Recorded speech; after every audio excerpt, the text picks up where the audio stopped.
Yang pertama, kita akan mencoba uji normalitas. Uji normalitas ini bertujuan untuk mengetahui distribusi data dalam variabel yang akan digunakan dalam penelitian. Data yang baik dan layak digunakan dalam penelitian itu adalah data yang memiliki distribusi normal. Dengan keputusan, jika signifikansi besar dari 0,05, maka data berdistribusi normal.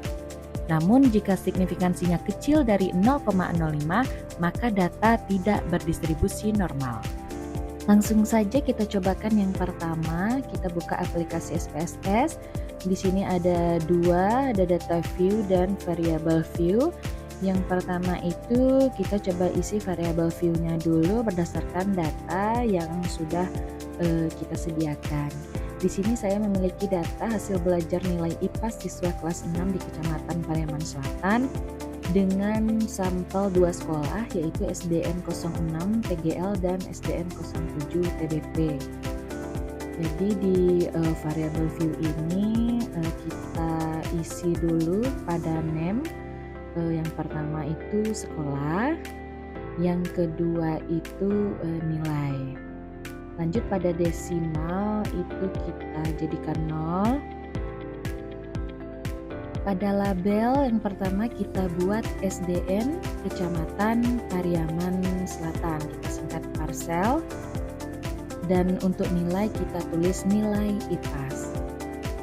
Selanjutnya pada kolom values kita klik yang pertama itu kita beri 1 untuk SDN 06 PGL, kemudian kita klik add, terus 2 untuk SDN 07 TBP, kemudian klik add kembali, lalu OK.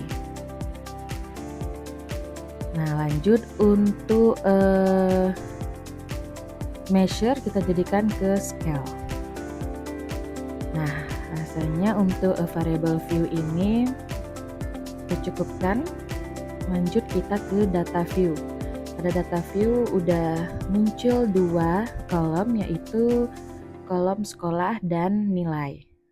Untuk sekolah tadi kita sudah mengkasih kode 1 untuk SDN 06 dan 2 untuk SDN 07. Jadi kita buat satunya 10 dan 2-nya juga 10 di bawahnya. Nah, setelah itu untuk nilai kita copy paste saja dari data yang telah kita sediakan. SDN 06 kita copy paste di 1. SDN 07 kita copy paste di 2.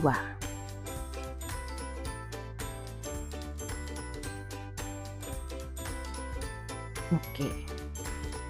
Selanjutnya kita akan mencoba uji normalitas.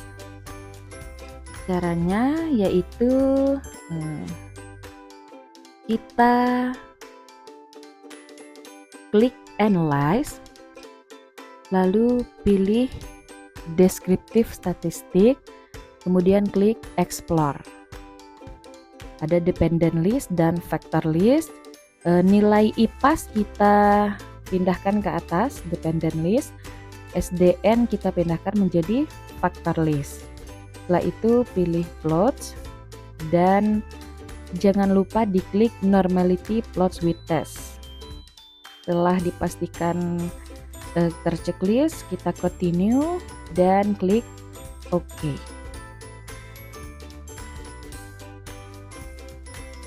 Nah, lalu muncul ya teman-teman, ini ada beberapa tabel. Namun kita fokus ke tabel ini, normality, test of normality.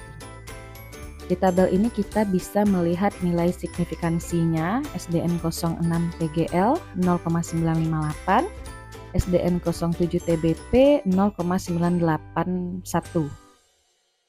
Jadi signifikannya besar dari 0,05, dengan kesimpulan bahwa kedua data ini terdistribusi normal. Yang kedua adalah uji homogenitas. Uji homogenitas digunakan untuk mengetahui apakah beberapa varian populasi adalah sama atau tidak. Uji ini dilakukan sebagai prasyarat dalam analisa independent sample test dan ANOVA. Uji homogenitas dapat dilakukan jika data berdistribusi normal. Data disebut homogen apabila nilai signifikansinya besar dari 0,05. Selanjutnya kita akan mencoba mencari uji homogenitas dari data tadi. Klik Analyze, kemudian klik Compare Means, kemudian klik One Way ANOVA. Nah, setelah itu pada dependent list kita pindahkan nilai IPAS, pada vektor kita pindahkan SDN kecamatan. Lalu klik Option, klik pada bagian Homogeneity of Variant Test. Setelah dipastikan sudah di checklist, kemudian klik Continue.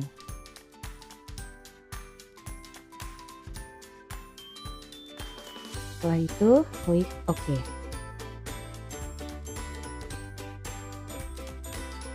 Hasilnya sudah keluar. Pada test of homogeneity of variance itu nilai signifikansinya adalah 0,461. 0,461 besar dari 0,05. Dengan kesimpulan berarti data ini adalah data yang homogen. Yang ketiga adalah uji T.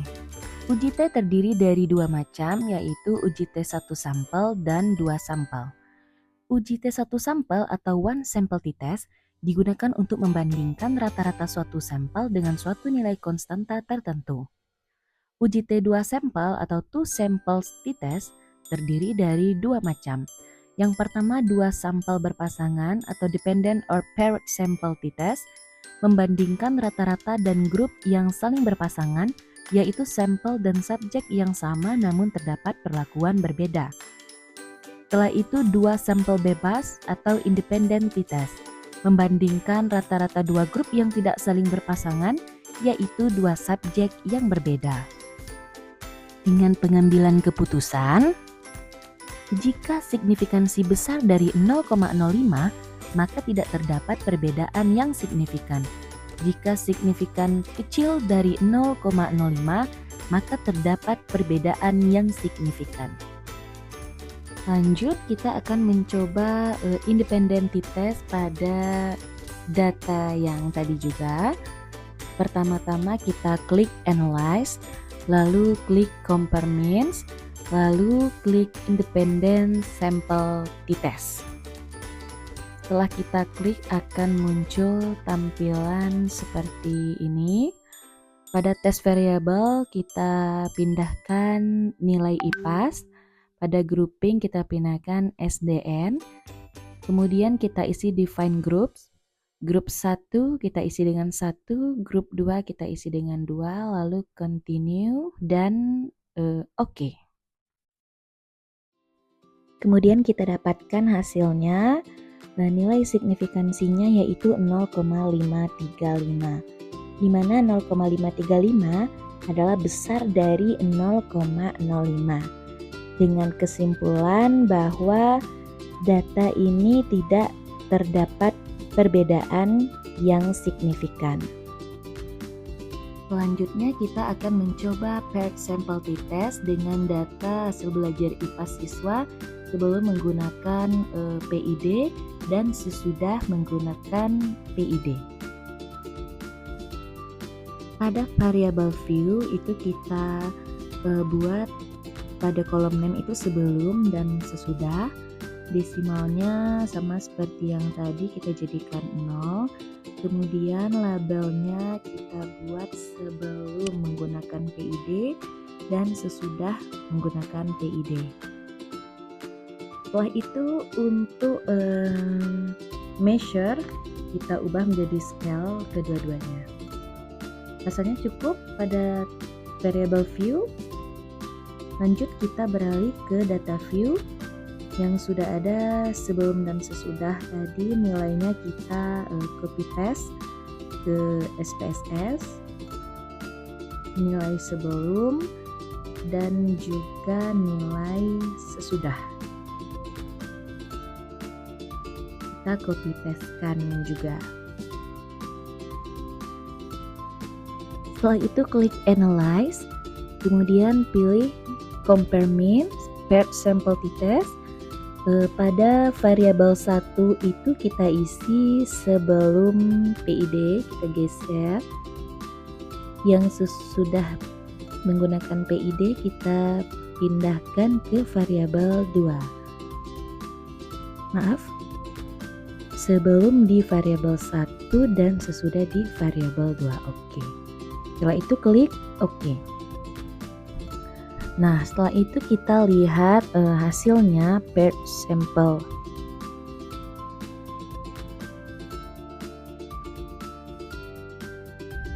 Kita lihat hasilnya yaitu 0,02,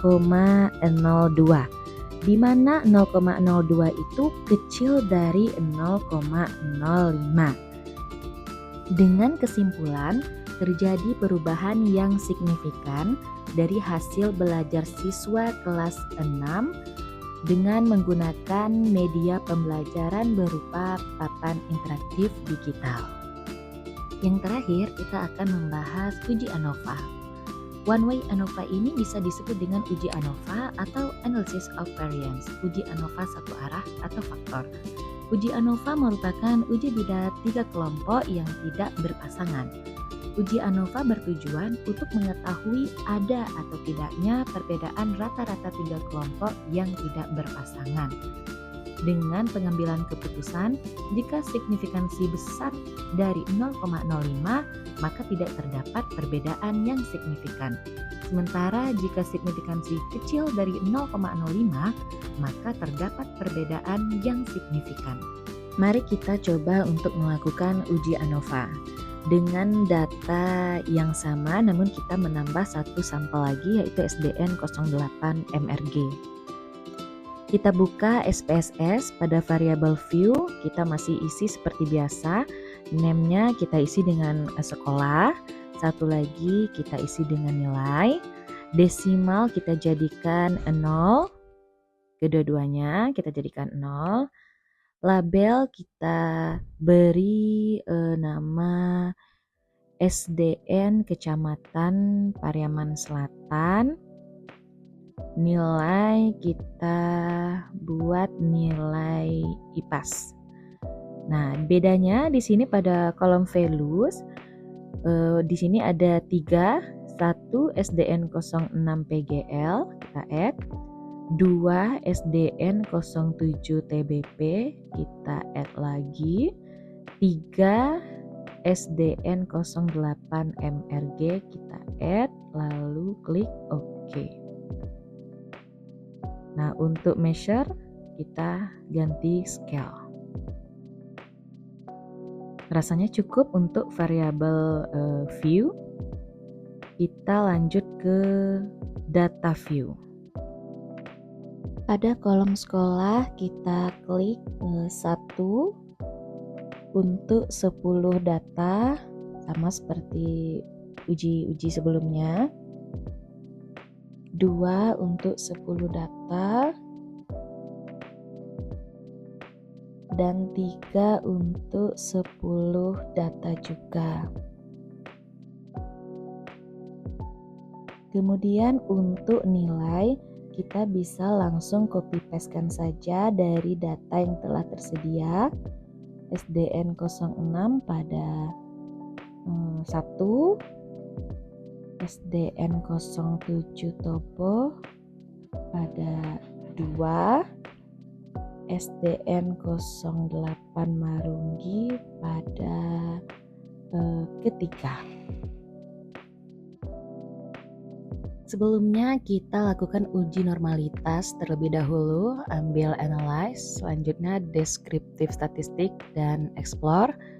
Nilai IPAS kita masukkan ke dependent list, SDN ke factor list, kemudian plots, dan klik normality plot with test, continue, dan oke.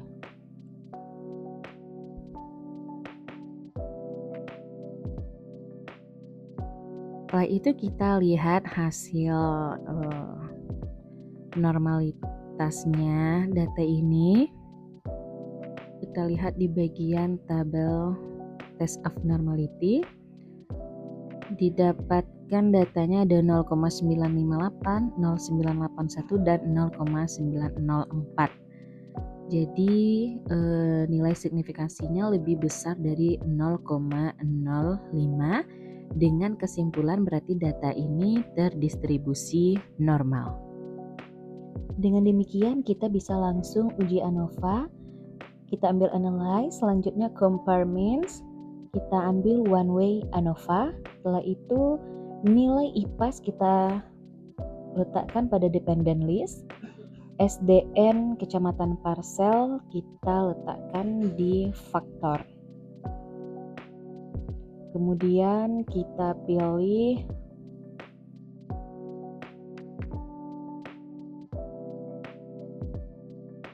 option. Dan jangan lupa di checklist untuk deskriptif dan mean plot.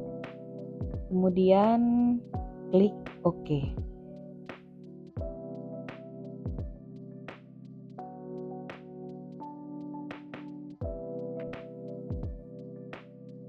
Nah, hasilnya yaitu 0,403. Di mana 0,403 itu lebih besar dari 0,05. Dapat disimpulkan bahwa tidak terdapat perbedaan yang signifikan di antara ketiga data tersebut. Demikianlah tutorial yang dapat kita pelajari pada video kali ini.